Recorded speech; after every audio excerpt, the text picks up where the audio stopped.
வணக்கம். தினமலர்.com இரவு 8 மணி செய்திகள். முக்கிய நிகழ்வுகள். மாதிரி கிராம திட்டத்தை துவக்கினார் பிரதமர் மோடி. கிராமங்களில் முழு அடிப்படை கட்டமைப்பு வசதிகள் ஏற்படுத்த சபதம். ஆந்திரா ஒடிசாவை நெருங்குகிறது ஹுட்ஹுட் புயல். கடலோர பகுதிகளில் 5 லட்சத்துக்கும் மேற்பட்டோர் வெளியேற்றம். தீபாவளிக்கு 9,000 சிறப்பு பேருந்துகள் அறிவிப்பு. அக்டோபர் 17 முதல் 21ஆம் தேதி வரை இயக்கப்படும் என்று முதல்வர் பன்னீர்செல்வம் அறிவிப்பு. விரிவான செய்திகள். ஒவ்வொரு கிராமமும் முழு அடிப்படை கட்டமைப்பு வசதிகளை பெற வேண்டும் என்பதே தனது நோக்கம் என்று மாதிரி கிராம திட்டத்தை துவக்கி வைத்த பிரதமர் மோடி கூறினார். பிரதமர் நரேந்திர மோடி தனது முதலாவது சுதந்திர தின உரையின் போது மாதிரி கிராம திட்டத்தை அறிவித்தார். சான்சத் ஆதர்ஷ் கிராம யோஜனா என்ற இத்திட்டத்தின் துவக்க விழா ஜெயபிரகாஷ் நாராயண் பிறந்தநாள் விழாவான சனிக்கிழமை அன்று டெல்லியில் நடந்தது. திட்டத்தை துவங்கி வைத்து பிரதமர் மோடி பேசும்போது ஒவ்வொரு எம்பியும் தங்களது தொகுதிக்குட்பட்ட ஒரு கிராமத்தை தத்தெடுக்கும் போது தன்னுடைய குடும்பம் வசிக்கும் கிராமத்தை தேர்வு செய்யக்கூடாது என்று கேட்டுக் கொண்டார். தத்தெடுத்த கிராமத்தில் கல்வி, சுகாதாரம் உள்ளிட்ட 100% கட்டமைப்பு வசதிகளை ஏற்படுத்தி மாதிரி கிராமமாக உருவாக்க பாடுபட வேண்டும் என்றும் மோடி வலியுறுத்தினார். தனது வாரணாசி தொகுதியில் தானும் ஒரு கிராமத்தை தத்தெடுக்கப் போவதாக அறிவித்த மோடி, ஒவ்வொரு கிராமவாசியும் தன் கிராமத்தை நினைத்து பெருமிதம் அடையும் அளவுக்கு வளர்ச்சிப் பணிகள் இருக்க வேண்டும் என்றும் தங்கள் வாழ்க்கை தரம் மேம்பட வேண்டும் என்ற கிராமப்புற மக்களின் கனவை நனவாக்க வேண்டியது எம்பிக்களாகிய நம் பொறுப்பு என்றும் கூறினார். सिर्फ एक शर्त रखी है मैंने, वो शर्त ये रखी है कि ये उसका अपना गांव नहीं होना चाहिए या अपना ससुराल नहीं होना चाहिए. इसके सिवाय वो कोई भी गांव सिलेक्ट करे, वहां के जनप्रतिनिधियों के साथ बैठ कर क्या करे. मुझे भी बनारस के लिए गांव अभी सिलेक्ट करना बाकी है. आज ये गाइडलाइंस आ गई हैं, मैं भी बनारस जाऊंगा, सबसे मिलूंगा, बात करूंगा और एक सबका मन बना करके मैं भी एक गांव सिलेक्ट करूंगा. இத்திட்டத்தின் கீழ் லோக்சபாவின் 543 எம்பிக்கள், ராஜ்யசபாவின் 250 எம்பிக்கள் என மொத்தம் 793 எம்பிக்கள் ஒரு கிராமத்தை தத்தெடுத்து 2016ஆம் ஆண்டுக்குள் மாதிரி கிராமமாக மேம்படுத்த வேண்டும். முதல் கிராமத்தில் கிடைத்த அனுபவத்தை கொண்டு மேலும் 2 கிராமங்களை தத்தெடுத்து 2019ஆம் ஆண்டுக்குள் தலா 3 மாதிரி கிராமங்களை எம்பிக்கள் உருவாக்க வேண்டும். அதன் பிறகு ஆண்டுக்கு ஒரு கிராமம் வீதம் ஒவ்வொரு எம்பியும் தத்தெடுக்க வேண்டும் என்பதே இத்திட்டத்தின் நோக்கம். ஹுட்ஹுட் புயல் ஞாயிறன்று கரையை கடக்க உள்ள நிலையில் ஆந்திரா, ஒடிசா மாநில கடலோர பகுதிகளில் உச்சக்கட்ட முன்னெச்சரிக்கை நடவடிக்கைகள் முடுக்கிவிடப்பட்டுள்ளன.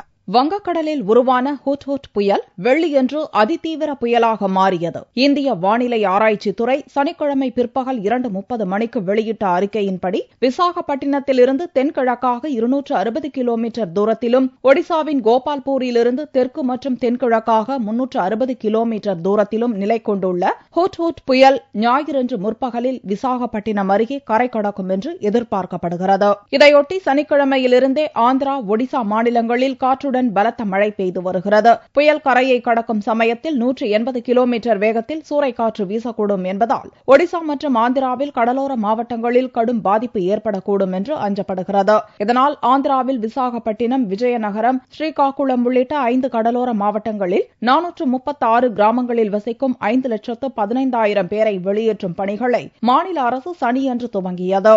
அதேபோல ஒடிசாவில் கஞ்சம், மால்காங்கிரி, கோராப்புட் உள்ளிட்ட 8 மாவட்டங்களிலும் கடலோர பகுதிகளில் வசிக்கும் 3.5 லட்சம் மக்களை பாதுகாப்பான இடங்களுக்கு வெளியேற்றும் பணிகள் துவங்கியுள்ளன. ஒடிசாவிலிருந்து விசாகப்பட்டினம் வழியாக செல்லும் 39 ரயில்கள், 2 விமானங்களும் ரத்து செய்யப்பட்டுள்ளன.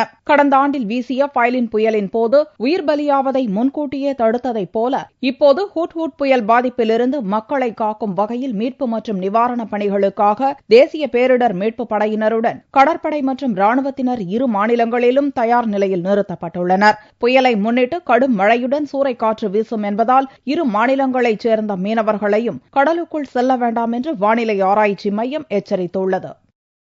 ஹுட்ஹுட் புயல் காரணமாக மீனவர்கள் ஆந்திர கடல் பகுதிக்கு செல்ல வேண்டாம் என சென்னை வானிலை மையம் எச்சரித்துள்ளது. மத்திய மேற்கு வங்கக்கடல் பகுதியில் உருவான ஹுட்ஹுட் புயல் குறித்து செய்தியாளர்களை சந்தித்த சென்னை வானிலை மைய அதிகாரிகளில் ஒருவரான பாலச்சந்தர், இந்த புயல் வடமேற்கு திசையில் நகர்ந்து ஞாயிறு முற்பகலில் விசாகப்பட்டினத்துக்கு அருகே கரையை கடக்கும் என எதிர்பார்க்கப்படுவதாக கூறினார். மீனவர்கள் ஆந்திர கடற்பகுதி நோக்கி செல்ல வேண்டாம் என அறிவுறுத்தப்படுவதாகவும் அவர் தெரிவித்தார். மத்திய மேற்கு வங்கக்கடலில் உருவான ஹுட்ஹுட் புயல் மேலும் தீவிரமடைந்து இன்று காலை விசாகப்பட்டினத்திற்கு தென்கிழக்கே சுமார் 300 கிலோமீட்டர் தொலைவில் நிலை கொண்டுள்ளது. இது மேலும் வடமேற்கு திசையில் நகர்ந்து நாளை 12ஆம் தேதி முற்பகலில் விசாகப்பட்டினத்திற்கு அருகே கரையை கடக்கும். சென்னை பொறுத்தவரை வானம் மேகமூட்டத்துடன் காணப்படும். ஓரிரு முறை மழை எதிர்பார்க்கலாம். மீனவர்களை பொறுத்தவரையில் ஆந்திர கடற்கரையை நோக்கி செல்ல வேண்டாம் என்று அறிவுறுத்தப்படுகிறார். இந்த புயல் காரணமாக தமிழகத்துக்கு எந்த பாதிப்பும் ஏற்படாது எனவும் தெரிவித்த பாலச்சந்தர், தமிழகத்தில் ஒரு சில இடங்களில் மழையை எதிர்பார்க்கலாம் எனவும் கூறினார். ஆந்திராவை மையம் கொண்டுள்ள புயலை எதிர்கொள்ள தயார் நிலையில் உள்ளதாக கடற்படை அதிகாரி சர்மா தெரிவித்தார். தமிழக கடலோர பகுதியில் பாதுகாப்பு பணிக்கான ரோந்து கப்பல் சனிக்கிழமையன்று நாட்டுக்கு அர்ப்பணிக்கப்பட்டது. ACVH 197 என்ற புதிய பாதுகாப்பு ரோந்து கப்பலை உயர்நீதிமன்ற தலைமை நீதிபதி சஞ்சய் கிஷன் கவுல் துவக்கி வைத்தார். முன்னதாக பேசிய கடற்படை அதிகாரி சர்மா, ஆந்திராவை மையம் கொண்டுள்ள புயலை எதிர்கொள்ள தயார் நிலையில் கடற்படை உள்ளதாக தெரிவித்தார். We have already cautioned and warned all the mariners and fishermen, and also we launched ships to bring back any fishermen, and all those measures have been taken in advance. தமிழக கடல் பகுதியில் தற்போது 4 ரோந்து கப்பல்கள் இயங்கி வருகின்றன. கடல் வழியாக எந்த ஒரு ஊடுருவலும் நிகழாமல் தவிர்க்க பாதுகாப்பு பணிகள் பலப்படுத்தப்பட்டுள்ளன. தற்போது கூடுதலாக 5வது கப்பலும் பாதுகாப்பு பணியில் ஈடுபடுத்தப்பட்டுள்ளது. இந்த பாதுகாப்பு ரோந்து கப்பல் ராமேஸ்வரத்தில் உள்ள மண்டப கடல் பகுதியில் நிறுத்தப்படும் என்றும் சர்மா தெரிவித்தார். தீபாவளி பண்டிகையை முன்னிட்டு தமிழகம் முழுவதும் 9088 சிறப்பு பேருந்துகள் இயக்கப்படும் என்று முதல்வர் பன்னீர்செல்வம் அறிவித்துள்ளார். வரும் 22ஆம் தேதி கொண்டாடப்படவுள்ள தீபாவளி பண்டிகையை முன்னிட்டு பொதுமக்கள் சொந்த ஊருக்கு செல்வதற்காக சிறப்பு அரசு பேருந்துகள் இயக்கப்படுகின்றன. தமிழக முதல்வர் பன்னீர்செல்வம் சனிக்கிழமையன்று வெளியிட்டுள்ள அறிக்கையில், தீபாவளி பண்டிகைக்காக தமிழகம் முழுவதும் 17ஆம் தேதியிலிருந்து 21ஆம் தேதி வரை 9088 சிறப்பு பேருந்துகள் இயக்கப்படும் என்று தெரிவித்துள்ளார். சென்னை கோயம்பேட்டிலிருந்து மாநிலத்தின் மற்ற பகுதிகளுக்கு 17 மற்றும் 18ஆம் தேதிகளில் 501 பேருந்துகளும், 19ஆம் தேதி 699 பேருந்துகளும், 20ஆம் தேதி 1400 பேருந்துகளும், 21ஆம் தேதி 1652 பேருந்துகளும் இயக்கப்படும் என்று அந்த அறிக்கையில் முதல்வர் கூறியுள்ளார். சென்னையை தவிர்த்து மாநிலத்தின் எஞ்சிய இடங்களிலிருந்து அக்டோபர் 17ஆம் தேதி 499 சிறப்பு பேருந்துகள், 18ஆம் தேதி 601 சிறப்பு பேருந்துகள், 19ஆம் தேதி 700 சிறப்பு பேருந்துகள், 20ஆம் தேதி 1234 சிறப்பு பேருந்துகள், 21ஆம் தேதி 1301 சிறப்பு பேருந்துகள் என 4335 சிறப்பு பேருந்துகள் இயக்கப்படும் என்றும் அறிவிக்கப்பட்டுள்ளது.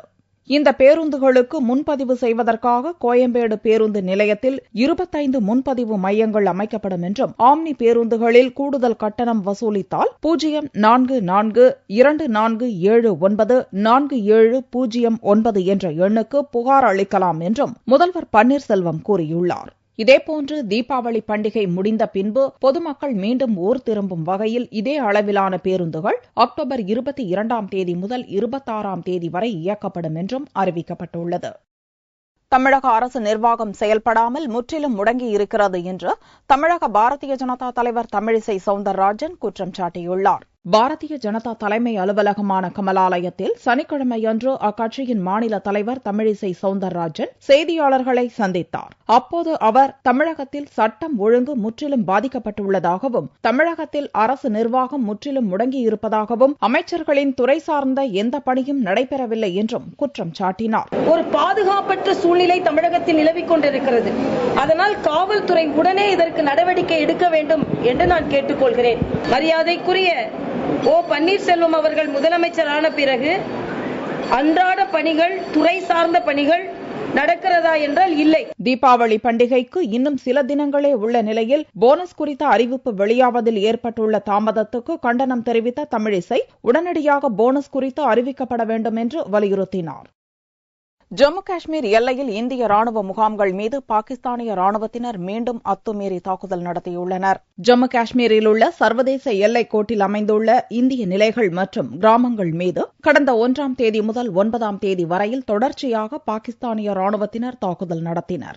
இதில் எல்லையோர கிராமங்களைச் சேர்ந்த 8 பேர் கொல்லப்பட்ட நிலையில் இந்திய வீரர்களின் பதிலடியில் பாகிஸ்தான் ராணுவத்தினர் நிலைகுலைந்தனர். கடந்த 2 தினங்களாக எல்லையில் எந்த அத்துமீறலிலும் பாகிஸ்தான் ராணுவத்தினர் ஈடுபட்டனர். ஈடுபடவில்லை. இந்நிலையில் சனியன்று பிற்பகல் 1 மணி அளவில் பூஞ்ச் மாவட்டத்தில் உள்ள பன்வாத் செக்டாரில் உள்ள 4 இந்திய நிலைகள் மீது பாகிஸ்தானியர் திடீரென துப்பாக்கிச் சூட்டில் ஈடுபட்டனர். இந்திய ராணுவத்தினர் தக்க பதிலடி கொடுத்தனர். இந்த சண்டையில் இந்திய வீரர்கள் தரப்பில் எந்த சேதமும் ஏற்படவில்லை என இந்திய ராணுவ செய்தி தொடர்பாளர் தெரிவித்தார். கடைசியாக கடந்த வியாழக்கிழமை இரவில் கதுவா மாவட்டத்தில் உள்ள 4 இந்திய நிலைகள் மீது பாகிஸ்தானிய ராணுவத்தினர் தாக்குதல் நடத்தினர் என்பது குறிப்பிடத்தக்கது.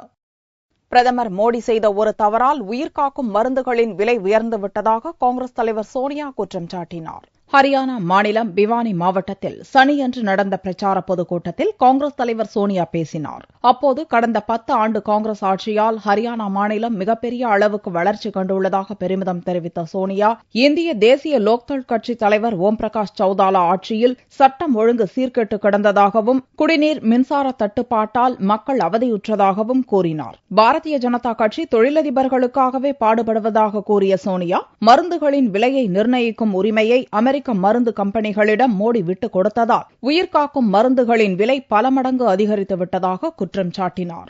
प्रधानमंत्री ने अमेरिका अभी हाल में अमेरिका जाकर न मालूम क्या खोया क्या पाया, ये तो समय ही बताएगा, लेकिन एक काम उन्होंने किया जो कि मैं समझती हूँ एक बहुत ही गलत काम है, जिससे अमेरिकी दवा कंपनियों को बहुत फायदा होगा। नतीजा जीवन रक्षक दवाइयों के दाम जरूर बढ़ेंगे और आम आदमी को जरूर बहुत नुकसान होगा। इन्हें गरीब दलित किसान कोई चिंता नहीं है. ஹரியானாவில் 3வது முறையாக காங்கிரஸை வெற்றி பெறச் செய்ய வலியுறுத்திய சோனியா, அது ஏழைகளின் வெற்றியாக இருக்கும் என்றார்.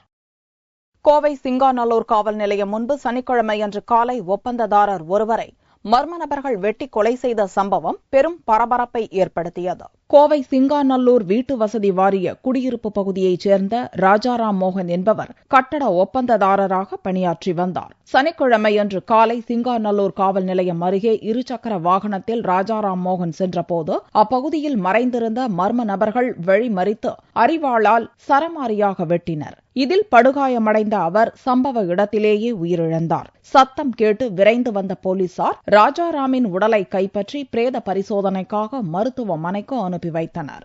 காலை நேரத்தில் காவல் நிலையம் முன்பு நடந்த இந்த கொலை சம்பவம் கோவையில் பரபரப்பை ஏற்படுத்தியது. தப்பியோடிய கும்பலை தேடி வரும் போலீசார் இந்த கொலை முன்பகை காரணமாக நடந்ததா அல்லது வேறு காரணத்திற்காக நடந்ததா என்ற கோணத்தில் விசாரணையை துவக்கியுள்ளனர். தங்கத்தின் விலை சனிக்கிழமையன்று சவரனுக்கு 24 ரூபாய் அதிகரித்திருந்தது. ஒரு சவரன் தங்கம் 20,440 ரூபாய்க்கு விற்பனையானது. 1 கிராம் ஆபரண தங்கம் 2,555 ரூபாயாக இருந்தது. வெள்ளி கிராமுக்கு 10 காசுகள் அதிகரித்து 1 கிராம் 41 ரூபாய் 10 காசுகளுக்கு விற்பனையானது. பார் வெள்ளியின் விலை 38,415 ரூபாயாக இருந்தது. கடைசி குழந்தை தொழிலாளரையும் மீட்டு பள்ளியில் சேர்க்கும் வரை தான் மனநிறைவு கொள்ளப் போவதில்லை என்று நோபல் பரிசு அறிவிக்கப்பட்டுள்ள கைலாஷ் சத்யார்த்தி கூறினார். இந்தியாவில் குழந்தை தொழிலாளர் முறையை ஒழிக்க 30 ஆண்டுகளாக போராடி வரும் சமூக ஆர்வலர் கைலாஷ் சத்யார்த்திக்கு அமைதிக்கான நோபல் பரிசு அறிவிக்கப்பட்டுள்ளது. அமைதிக்கான நோபல் பரிசை பெறும் முதலாவது இந்தியர் என்ற பெருமையை பெறும் கைலாஷ் சத்யார்த்தி பீகார் மாநிலத்தைச் சேர்ந்தவர். டெல்லியில் உள்ள தனது இல்லத்தில் பேட்டியளித்த கைலாஷ் தனக்கு கிடைத்த நோபல் பரிசை இந்திய மக்களுக்கு அர்ப்பணிப்பதாக நெகிழ்ச்சியுடன் தெரிவித்தார். தனக்கு விருது கிடைத்துள்ள இத்தருணத்திலும் இன்னும் 17 கோடி குழந்தை தொழிலாளர்கள் இருப்பது தனக்கு வலியையும் வேதனையையும் அளிப்பதாக கூறிய கைலாஷ் சத்யார்த்தி கடைசி குழந்தை தொழிலாளரை மீட்டு பள்ளியில் சேர்க்கும் வரையில் தான் மனநிறைவு கொள்ளப் போவதில்லை எனவும் கூறினார். 168 million children are still working as child slaves when we are celebrating this occasion. So I still remember them with all my pain and passion. Until and unless every one of them is freed and get good quality education, we are not going to celebrate it with the real joy. இந்திய மண்ணிலிருந்து குழந்தை தொழிலாளர் முறையை ஒழிக்க ஒவ்வொரு இந்தியனும் பாடுபட வேண்டுமென அழைப்பு விடுத்த கைலாஷ் சத்யார்த்தி மலாலாவுடன் இணைந்து அமைதிக்காக போராடப் போவதாகவும் தெரிவித்தார். She is good. She is a wonderful young lady. I know her personally and I am going to call her and invite her to join hands for the for the peace in our region. Kailash சத்யார்த்திக்கு Nobel பரிசு கிடைத்திருப்பது அவரது போராட்டத்துக்கு கிடைத்த உண்மையான அங்கீகாரம் என அவரது மனைவியும் மகளும் கூறினர். Lots of dedication, hard work. I think it's the true recognition for him. ये बहुत खुशी की बात है कि विश्व स्तर पे वैसे तो इनको बहुत सारे पुरस्कार पहले नवाजा जा चुका है पुरस्कारों से, पर शांति पुरस्कार के मिलने से पूरी जनता में जो, क्योंकि ये बहुत जाना माना पुरस्कार है, इसको हर पढ़ा लिखा व्यक्ति जानता है, नाम से तो जानता ही है, समझ हो या ना हो.